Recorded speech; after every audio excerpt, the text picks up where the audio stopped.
Hey folks, welcome back. This is Elliot and Andy with the Poor Pro's Almanac. You can find us on Spotify, iTunes, and wherever you get your podcasts. And of course, you can find us on Patreon if you're enjoying what we're doing here and you'd like to help us cover some of the cost of hosting these podcasts. We don't explicitly offer any of our traditional content focused on the specific goals of the podcast to our Patreons in terms of limited access or anything like that right now. Knowledge is for everyone.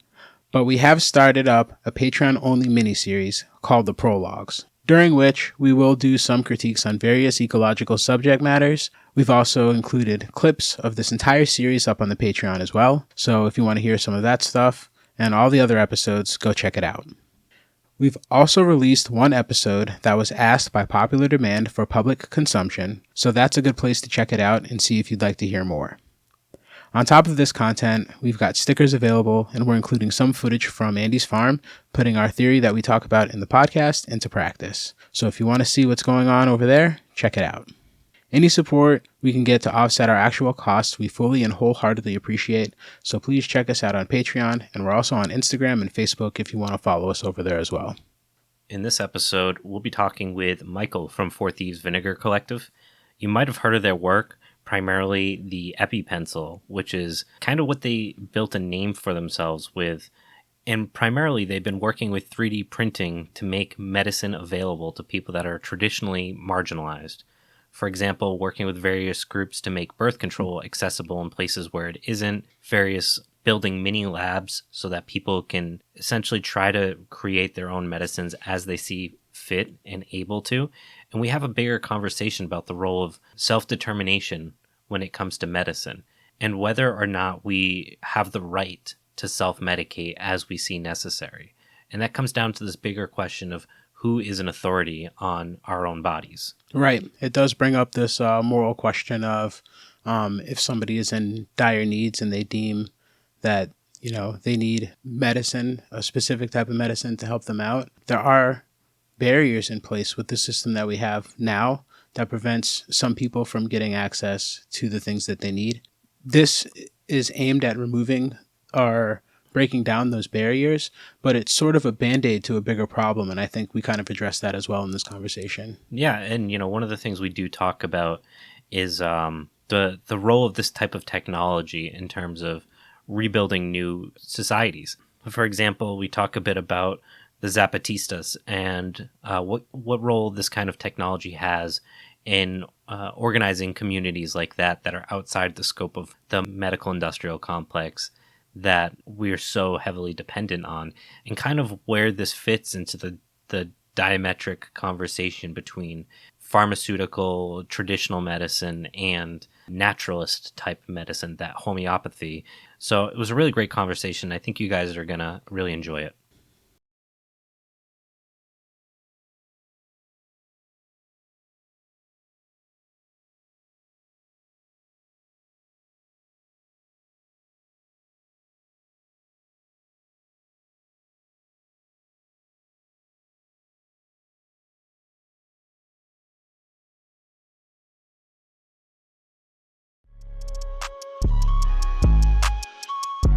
Thank you so much for taking some time to chat with us today. For those that aren't familiar with Thieves Vinegar Collective, can you explain exactly what you guys do and what your goals and visions are? In a nutshell, we are an anarchist collective that tries to bring medicines and medical technologies to people who need them but don't have them, and we're not too fussy about how we get that done. Where did the idea come from? Was it just like a frustration, a personal experience, or just general anger? Well, it was a combination of things. I certainly had a number of personal experiences where medical technology didn't reach the people who needed it, and it was very difficult to watch. It's part of my background coming from science. There's this, especially in the pure, quote unquote, pure sciences, there's a tendency to fall into thinking that once a problem is solved, you don't have to worry about it anymore. And that's where a lot of the frustration came from me, because when you think, oh, well, great, in the 50s, we figured out birth control, it really shouldn't be an issue anymore. And it's developed since then. And then realizing that that was insufficient and that most people don't have access, despite it being a very old, very cheap, very stable technology, that can be really maddening to watch, to see in a somewhat developed country where people just don't have access, or other really basic things that you realize the problem comes from disenfranchisement, that comes from either legality or economic factors or lack of infrastructure. And so the combination of having a scientific background, saying, look, this is a scientific problem, it should have a scientific solution, and then looking at these sort of infrastructural questions and saying, from a individualistic, anarchistic perspective, then anybody should be able to solve this problem on their own. How do we empower people to be able to take care of it on their own? And that was sort of the impetus. So you brought up a couple of areas that it sounds like you guys are doing some research on.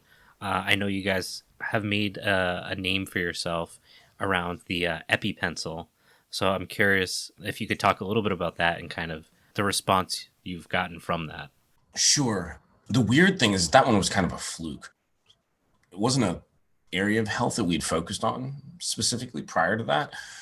Our main foci were HIV, hepatitis C, abortion, birth control access, and opiate overdose reversal.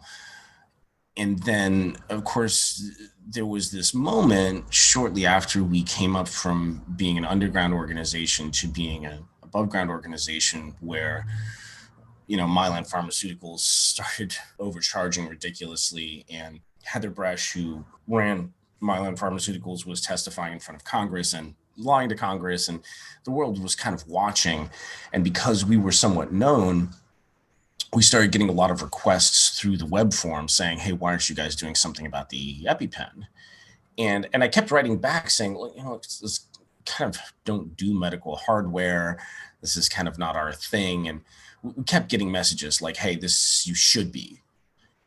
So I got on the platform that we were using at the time and chatted with the other members of the collective. And I said, look, does everybody think we should be doing something here? Because we're getting a lot of messages saying, why aren't we? And everybody said, yeah, let's put everything on hold. Let's do something about this. And it was a really great couple of weeks. Everybody sort of pulled together, and it was this question of, all right, well, where's the problem? Why can't we do this ourselves? And how hard could it really be? And it took some time. At first, we were saying, okay, well, how do we manufacture epinephrine? And that wasn't the problem at all. You can get epinephrine in any drugstore for about $1. It was that they essentially had design patents on the only approved device that would actually do it. So, okay, well, there got to be auto injectors out there. We can just repurpose some other auto injector. It wasn't the actual medicine, it was the delivery device that's patented. Which is even weirder, right? Because the thing is that giving an intramuscular injection is not that tricky. If you've never done it before, I can show you how to do it once and you'll be able to do it. It's a fairly simple process. And if you have a syringe with a needle and a vial of epinephrine, which is how it was done for a very, very, very, very, very long time until Mylan Pharmaceuticals came along and said, oh, let's make something that is like user-proof, which it isn't. Then suddenly there was this artificial need created for something that didn't require training. This is wrong on multiple levels. First of all, you do need training. Multiple people, like it happens all the time that people will use an EpiPen incorrectly. What people will do is they will grab it the wrong way around, put their thumb over the end, press down, and they'll, instead of administering it to the person they're trying to administer it to, it will stab them through the thumb and give them the shot of epinephrine. But because of the way the approval process works, And because of the way liability laws are written in the United States, if you utilize that, even if it breaks, even if you utilize it incorrectly, it's not your fault if something goes wrong. While if you are crazily wielding an intramuscular injection, syringe and needle, then you might be liable for something if you got it wrong, which is also so preposterous because you're talking about somebody who within a few minutes period is going to stop breathing. And Good Samaritan laws, if you even believe in such things about being the parameters of what should govern your behavior, they're dying. Do anything. Do anything. Do a dance, say a prayer, pick your nose. Like anything you think might help, try to help. And so it shouldn't require a piece of hardware, but because of the mentality that's been cultivated, something that has the training sort of encoded into the hardware makes it such that people feel more comfortable about administering it. And so we went looking for some other auto injector to repurpose, and they're not really out there.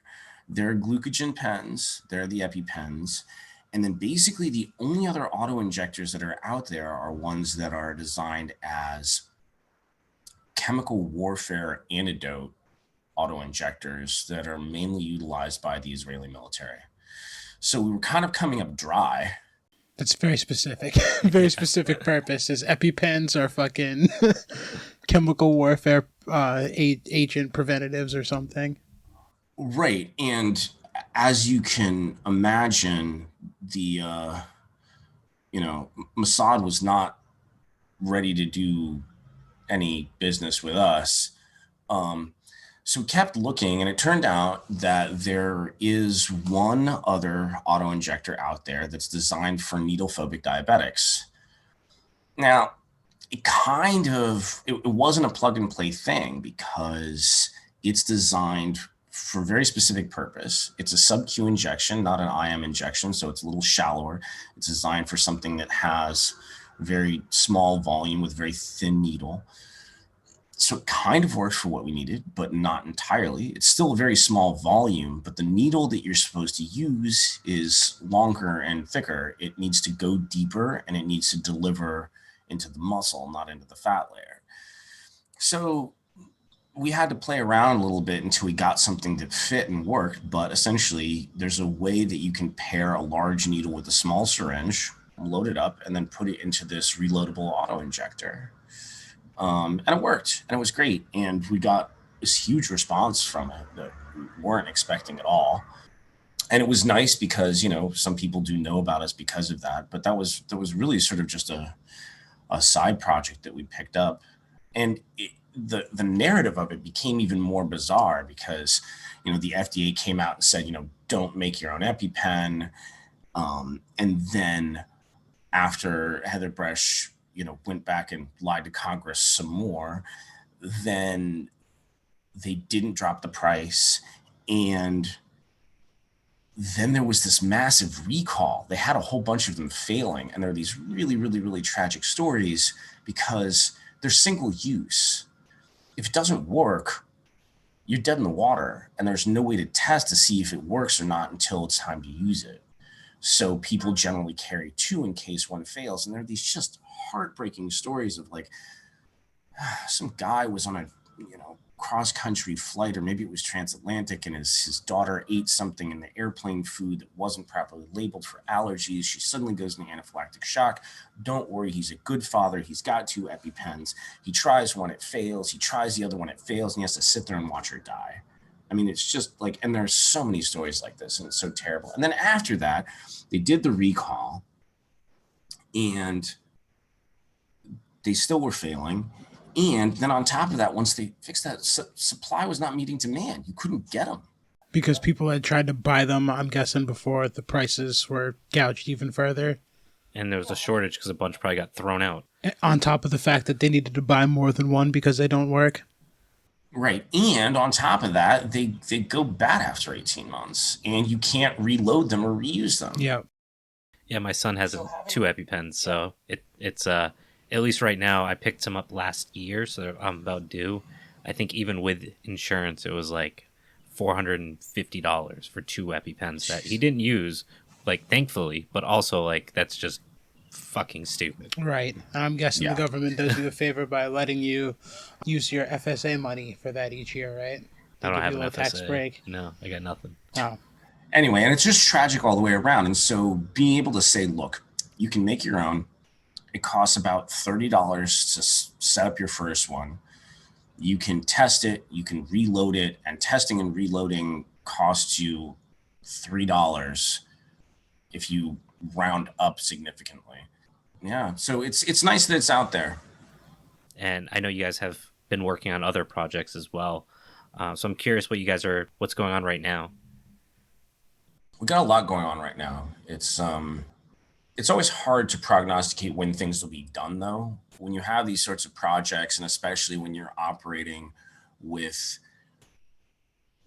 no funding and everybody who's working on things, having sort of life outside of their work with the collective, things are slow, and you often have this experience of feeling like you're 85% of the way, and then it takes the same amount of effort to get 85% of the difference, right? And so you're sort of approaching you get closer.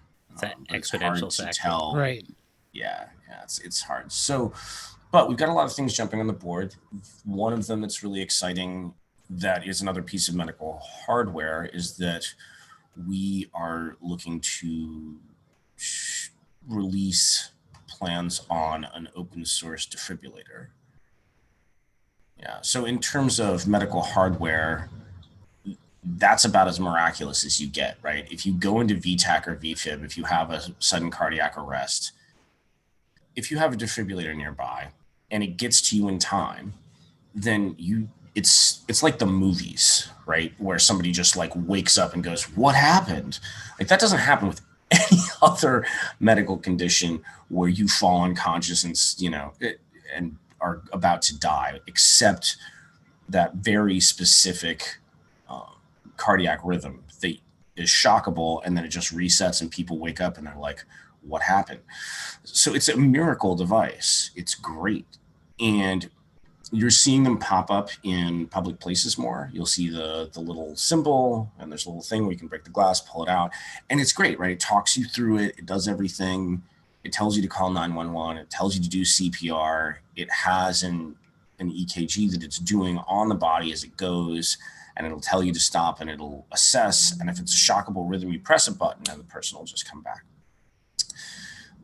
In fact, the guy who holds the world record for greatest number of saves is, I believe, a subway, a station manager in London. And the only reason is that he's got a huge throughput of people, and he knows where the AED is. And so he grabs it as soon as he hears that somebody's collapsed, and he puts it on.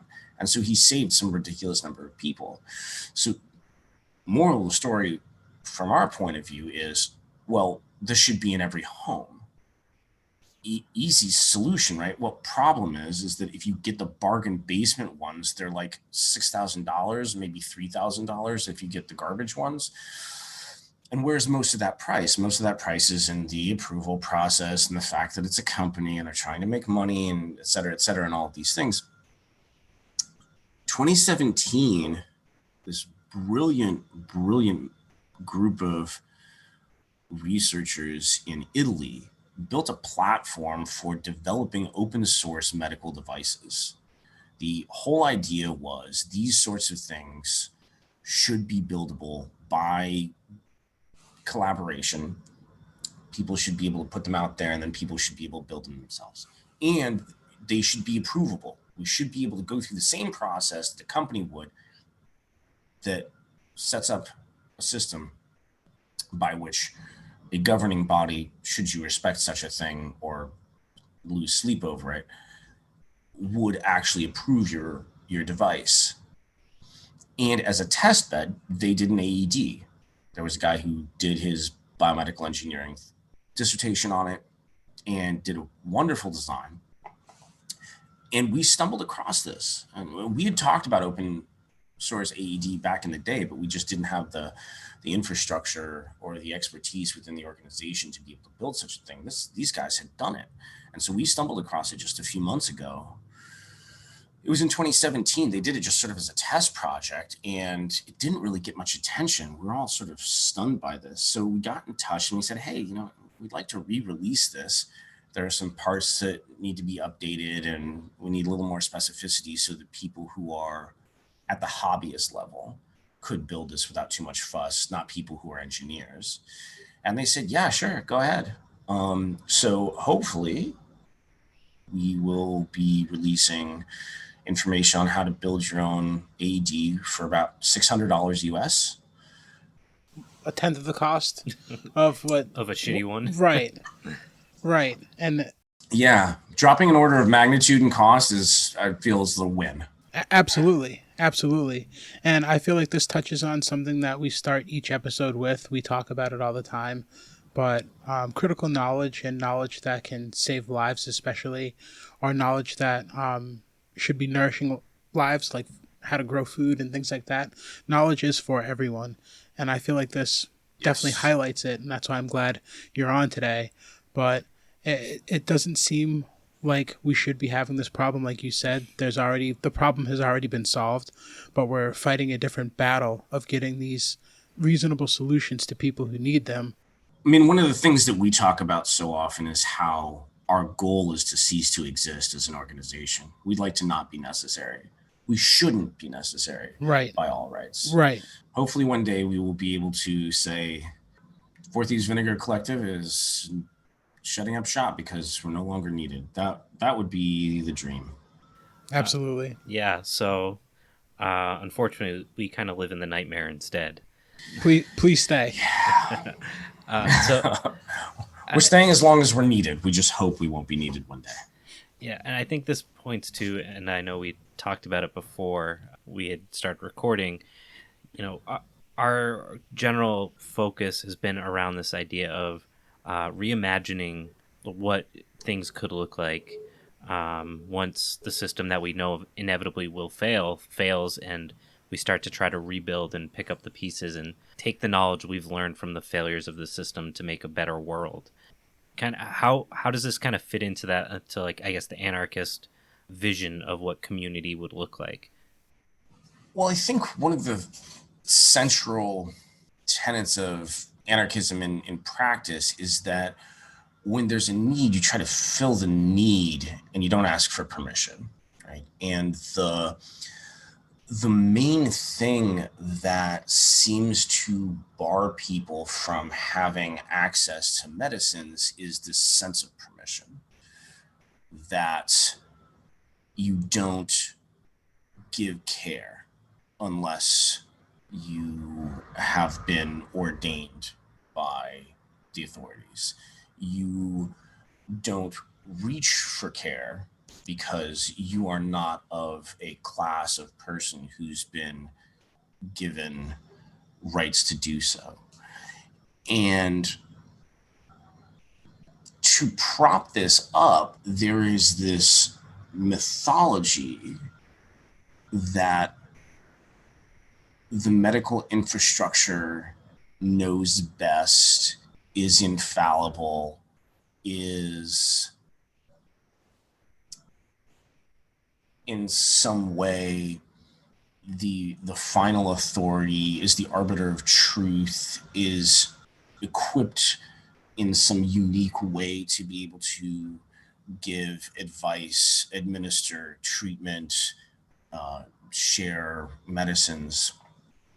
And that's not to say that having somebody who is experienced or who has studied the concerns with which you're concerned isn't of use, but to barrier access doesn't do anybody any good.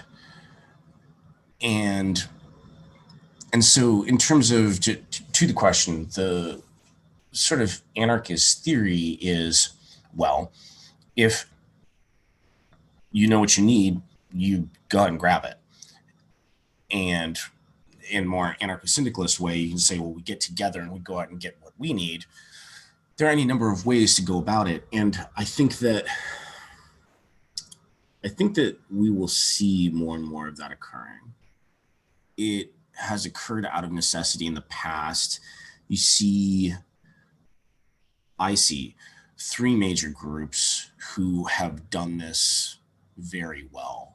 The harm reduction community has done an incredible job of getting safety materials, including naloxone and sterile tools, to recreational intravenous drug users.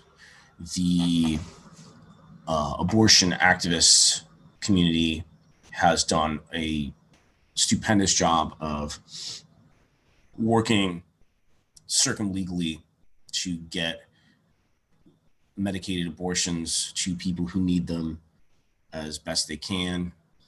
And the radical trans community has done an incredible job and is continuing to grow in terms of self-medicated, gender-affirming therapy drugs. Those things have happened because those 3 demographics of people are highly marginalized and have not been supported by the infrastructure well. And so if you want one of those therapies, you kind of have to get it yourself, unless you're very, very lucky. But I think that in terms of a vision of what comes next and what we're likely to see and what we would hope to see, is that's sort of a concentrated microcosm of what everybody experiences. Everybody has a doctor's horror story where they said, oh, I figured out what's wrong. You go to a doctor and you ask for help. And you're not really asking for help. You're just asking for permission. You're saying, hey, I need this. Please write me a little piece of paper so that the other person who has the keys to the box that has my medicine in it will sell it to me. And having somebody say, no, that's not my opinion. I'm not going to do that. And once that sensibility that really is a universal experience that people have and not some sort of exception, people will start to realize that seizing access is really the best, easiest, most efficient way to go about managing health in many cases. Right. And it seems insane that there's an argument against autonomy, but even allowing that access to people who are in need. There's an argument against that, saying, you don't have permission, whether it's from patents or you didn't get approval from, an accredited doctor, which, I understand.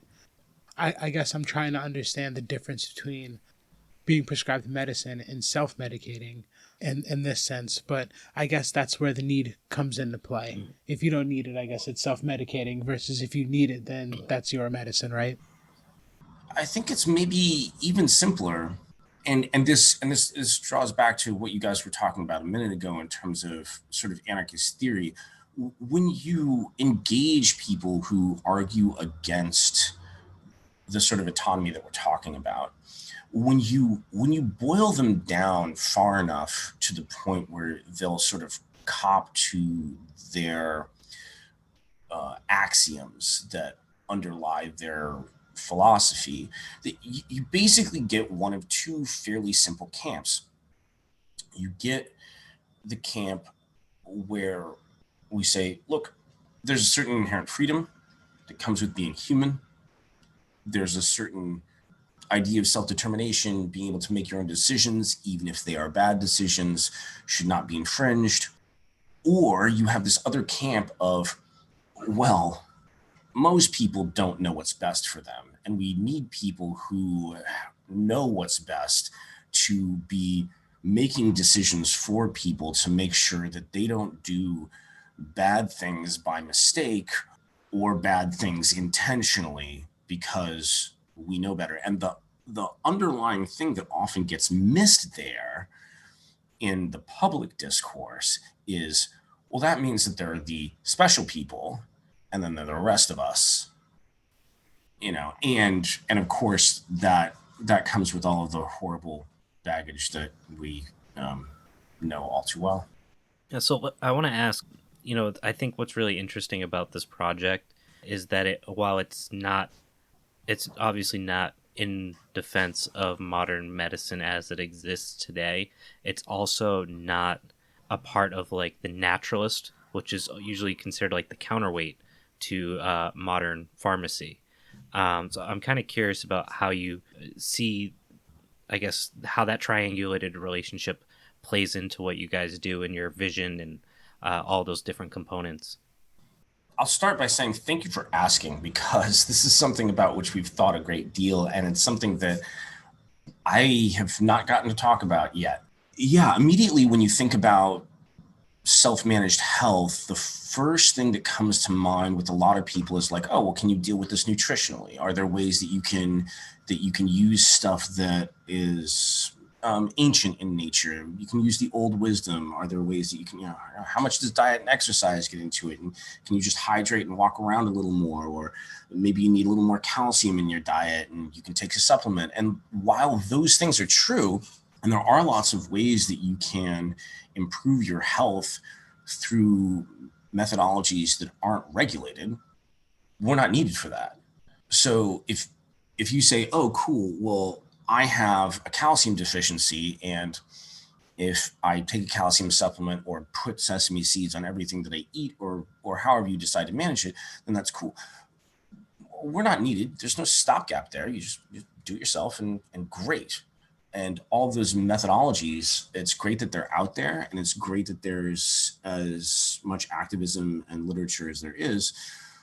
Our role in terms of trying to fill a need is to take the things that are outside of that, the things to which people do not have access because of legality or price or infrastructure, and to say, well, okay, how do we get around that problem? Health as a field is incredibly deep and broad and multidimensional. There are so many moving parts, and it's easy to sort of fall into the trap of thinking categorically. But at the same time, thinking categorically does allow you to limit your scope so that you can be effective. And to look at what we do, what we sort of focus on is saying, are there established technologies that are high leverage that people don't have access to for whatever reason, and we can remove whatever the barrier is? And that's sort of our role. So that's why we typically look at modern treatments and tools and medications, because if, like, sure, you can, make yourself tea and take supplements and adjust your lifestyle, and that's takes care of a lot if you do it. That's not going to keep your body hepatitis free, though. And so if you need to purge your body of hepatitis C and you don't have $82,000 to drop on a course of Sovaldi, what do you do then? And that's sort of where we come in to say, okay, this is a modern technology. This is a really novel molecule. And while, okay, if you believe in the concept of exchange, then maybe there's something to be said for somebody made that medicine for you, and maybe some medium of exchange for the trouble that they took to do it isn't entirely inappropriate, but maybe not $82,000 worth. And certainly there shouldn't be a barrier to access in terms of, well, if you wanted to do this yourself, that is no trouble of anybody else's. So how might you do that? That comes into question. You say, well, if you could make it yourself, that, again, even with these ideas of market, you don't detract from somebody else's market share if you make it yourself. You just changed it from being I have no access to now I have access. It doesn't. I'm sure there's so many things that come into play as far as legality goes in the line of work that you do. But it just seems like, oh yes, it just seems like, what are the laws actually trying to accomplish? Because all it seems like it's doing is treating the person who's in need as if they're doing something criminal when they're really just trying to solve their own problem without when otherwise they couldn't. right. They can't afford to. Well, when otherwise there's just too many barriers to have somebody else solve it for them.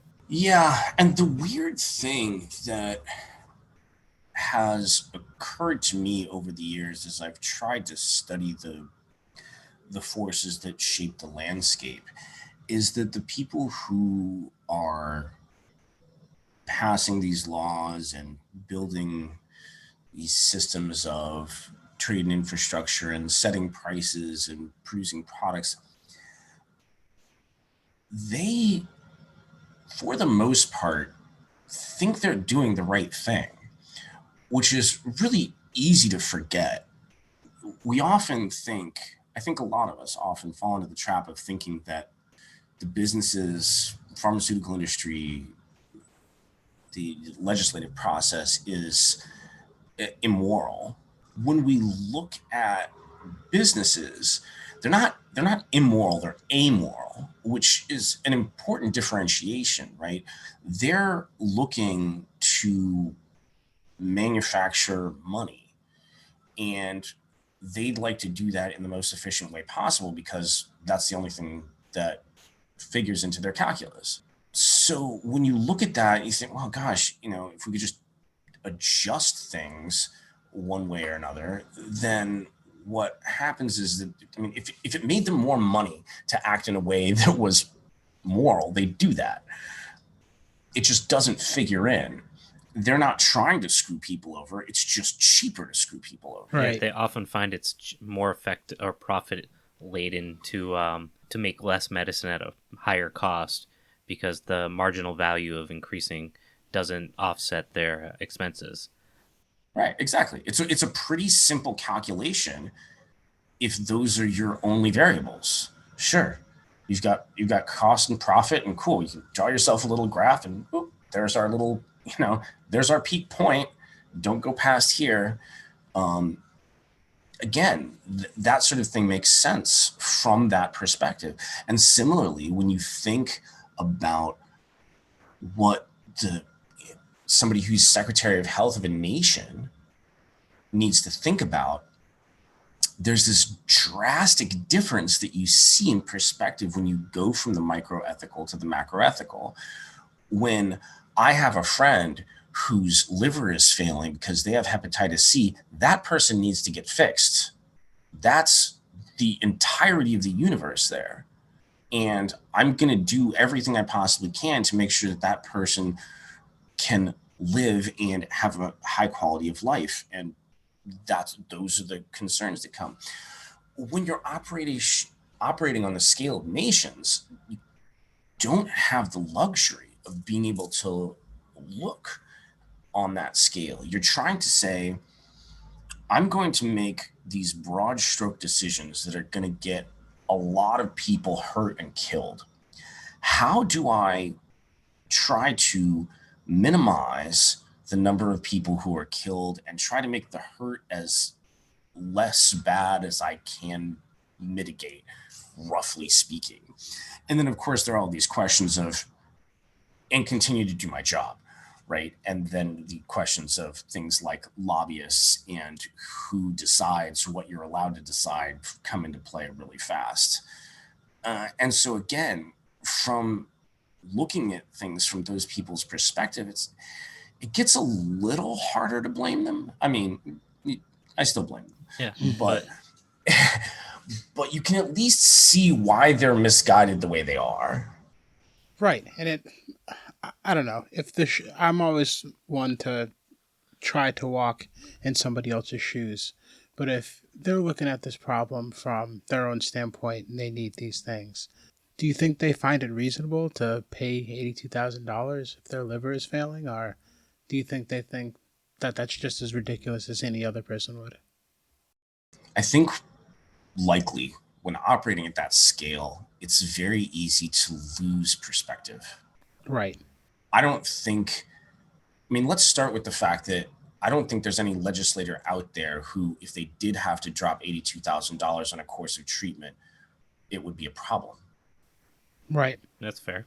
So we're already dealing with a class of person who has a concept of being resource rich in their everyday life. So in terms of, that's going to have to be a greater stretch of their empathy to be able to figure out what that might mean for the average person. And again, like, they're looking at a spreadsheet full of statistics. They're not talking to their friends. Their friends aren't broke either, probably. That's fair. Like, I think this all points to a very obvious problem with the size of nations and in general, like hierarchy and all these other issues that coincide so quickly when we start talking about scales of this magnitude. One of the things that I've been kind of following, not super closely, but something that's been kind of in the periphery, is a lot of the work going on in the Zapatistas region in terms of their medical care and the development they've been doing. And I'm kind of curious about your thoughts of things like what you guys are doing and how that kind of work can play into those types of regions. I'm sorry, I'm bubbling over with excitement. I can't even talk. Yes, absolutely. I continue to hope that the tools that we're developing will be used as leverage for other anarchist movements. And one of the reasons that I focused on health when I was sort of deciding where to take my activism is that it seems antecedent to everything. Think about any action across the spectrum. Even if imagine you're trying to push legislation through to, you're going to go out and have a riot. If you've got the flu, you're not doing anything. You're sitting at home, and if you're lucky, you can read a book while you sweat it out. You're out. You're benched. If you're sick, nothing else is possible. If you don't have your health, you don't have anything. And so, I've often said, like, if you want to start a revolution, if you're raising the army, you build the hospital first. And so this is sort of our way of trying to build the structure so that everybody can build their hospital first, and on whatever scale they might need. Whether it's, I live alone and I just need to support my own health, to I am going to be a dispensary for my neighborhood, to I need to support a troop of insurgents in a place where maybe a military coup has occurred that's kind of not cool. Right. Not too far away from where I am, maybe north of here, just to maybe point in a direction. Yeah, he's pointing. Yeah, I see which direction you're pointing. I see that. But yeah, it's, again, you guys in the same way that you would build a munitions factory first, right? Where you say, okay, like, yeah, there are guerrilla tactics where you can say, all right, well, we'll steal resources from the other side. But like, okay, cool. But until you do, you need to start somewhere, right? There's this antecedent thing. And so, yeah, again, health seems to be the antecedent thing. Awesome. And it seems like you guys are helping find a way to get that knowledge to everyone. And it's very respectable, and it's a lot of work, and it's a lot of forethought and figuring out how to put it together, because even when you mentioned creating the EpiPencil, you took a design that was already fleshed out pretty well, but you still needed to do a little work to get it to the level of saying a hobbyist could do it as opposed to an engineer.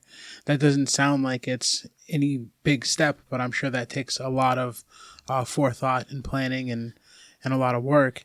And I'm sure that's a great example of scale, right? As you say, this is 3, 4, if you count the medicine itself, off-the-shelf components that you merely combine. And just doing that took weeks a dozen people, a tremendous amount of work on sourcing and documentation. And that's about the simplest thing we've ever done. And so when you step up to saying like, okay, how do you build a chemical reactor that's automated so you can manufacture medications, or how do you build an AED, or how do you genetically engineer a bacteria that can reset a microbiome in your body? Like, things get more complicated. The work that's required and the complexity have an exponential relationship, Right. Right. as you say. But as the people who use these products, I'm sure they appreciate the work that you do, when it's, helping save their life, or helping them cure themselves or help themselves in whatever situation that they need. Because as you said, you are operating on a needs base. I'm sure they appreciate not having to pay 82 grand or sell a kidney so that they can spend some more time on in the sunshine. Yeah, I hope so. That's the hope. That's the goal. Have you seen any like spin-off type projects from what you guys are doing, or like inspired projects from what you're doing? Occasionally, and that in the very early days, that was our first sort of metric of success was, because that's sort of the metric of success of any open source project, right? As soon as somebody picks it up and makes a better version, means you did it, right? And so there have been a couple of people who have built other versions of the microlab that vary in their functionality, sometimes simpler, sometimes a little more purpose built. Some of the designs that we've incorporated have been from independent people who just said, hey, I designed this part because it seemed simpler, and now we use it. So it hasn't been as much as I'd like, of course, right? There's not a big open source health community yet. But hopefully that will continue to grow, and we'll see more of this sort of thing cropping up. There's this strange space that health inhabits in society's mind, where doing it yourself is even more stigmatized than most things. I mean, again, the conjugate example that I give for people in the United States is most people in the United States have automobiles. If you have an automobile, the most basic type of maintenance is changing your oil. And almost nobody does it themselves, even though it is literally as simple as you unscrew one bolt and you let a container drain, and then you screw the bolt back in and you refill that container. And yet people are scared to do it. If you ask, people say, well, what if I do it wrong?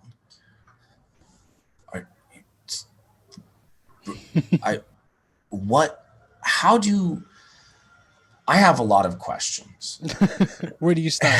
Right. And the thing is that we, in so many walks of life, there is this sense of don't try it, you might break it. And so naturally, if that is the underlying system of thought with people, then if it's your body, like, well, sure, you don't want to risk breaking it if that's really a high risk, but we need to start thinking about things differently. We need to start helping people realize that managing your own health is safer than outsourcing it and just taking somebody's word for it. Now, it's not to say that consulting with people who have studied is without value. It certainly has value, but you should be involved in the process. And we shouldn't have an attitude of outsourcing responsibility. The reason that that's such a comfortable thing to do is you go get oil changed by somebody else and they put no oil in your car and it destroys the engine. Well, it wasn't your fault. That's why that feels comfortable. I didn't do it. I have somebody else I can blame. That's really the function of a doctor in many cases, is here's somebody I can blame if it doesn't work. I did what the doctor told me to do. I didn't ask any questions. I just did as I was told.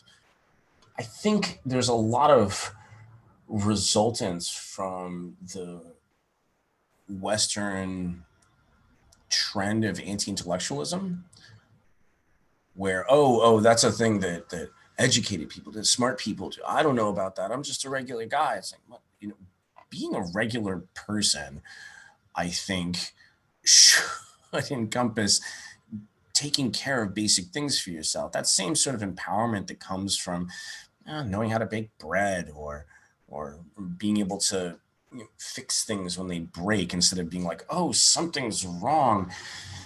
And one of the things that's really hard to navigate is that oftentimes things like what we're doing start out as well-intentioned empowerment devices, and then get caught in what I call the de-skilling cycle, where you end up having people disenfranchised from access.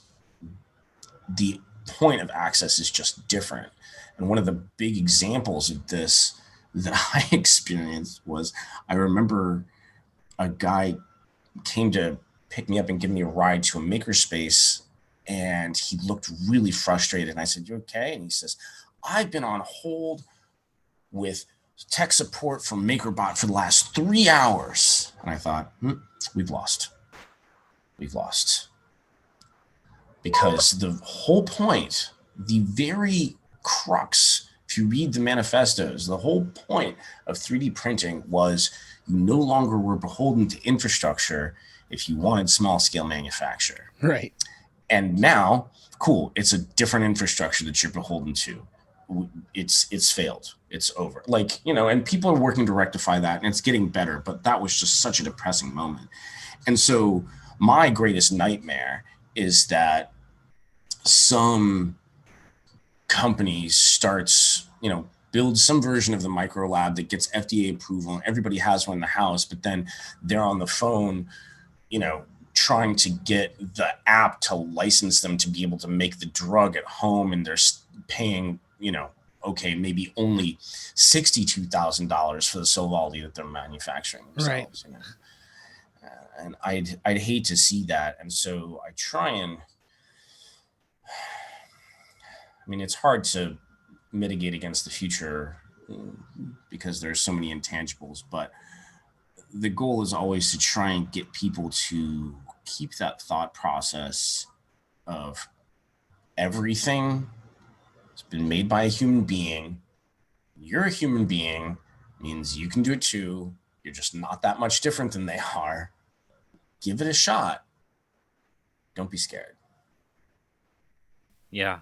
I guess my final question that I really have for you is around this, I guess, kind of what you're saying right now about how to stay outside of the capitalism, which I know is not possible, but also what tools do we have to maintain the separation between to create that dual power in order to facilitate and continue to grow different types of projects like this. So for example, there's an open source project you might have heard about for farmers that's focused on John Deere. Oh, yeah. I've seen some of the lawsuits and the right to repair movement that's happening in the Midwest. Yeah. Mm-hmm. So I know that is a small example, but it points to the fact that these types of dual power, where we try to own our own autonomy in whatever way possible, either get sued into oblivion or get co-opted into things like Pirate Bay turning into Netflix, that type of stuff, where the methodologies that we create get commodified. Well, greed and convenience are the death of the soul. I think that's been pretty well established over the history of humanity. And it takes a great vigilance to fight against that, even on the most individual level. And I think your example of basically most torrents surrounding music are much harder to find these days because Spotify has done so well. And Spotify has done so well because it's easier. And, and despite the existence of popcorn time, Netflix has done better.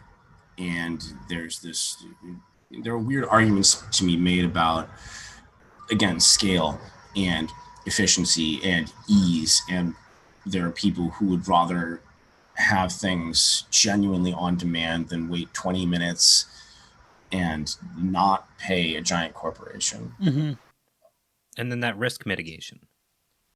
And the risk mitigation too, because a lot of decisions, it's interesting too, right? Because you find people who claim that they're anti-capitalist and that they will claim that they're atheist, and still most of their decisions are made based on fear and guilt, which are the sort of central tenets of capitalism and monotheism. And you have to start just by trying to do sort of an intellectual meditation of trying to think beyond that first order logic of reaction. It's hard because we're not designed for that. As animals, humans are just not designed to do these really complicated tasks that we're doing.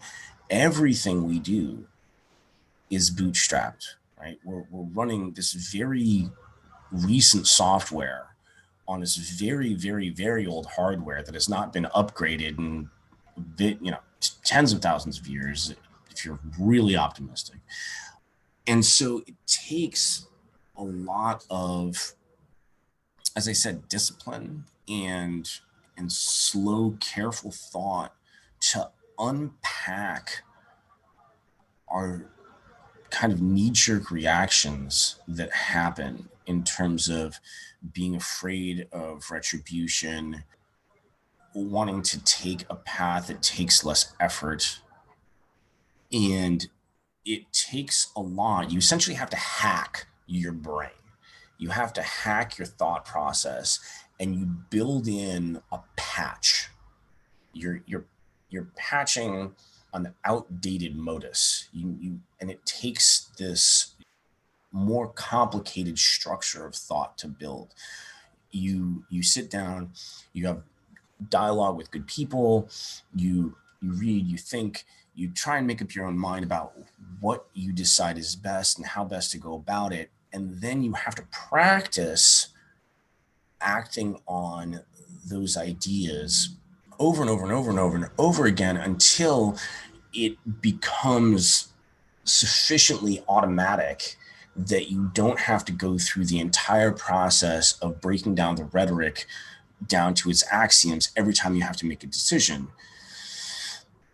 But it takes such vigilance. It takes a lot of effort and it takes a lot of thought. And for that reason, I think it's really important, especially for those of us who have long been in radical activist communities, to cut everyone who's not on the same page a tremendous amount of slack, because most people don't have the bandwidth to do that.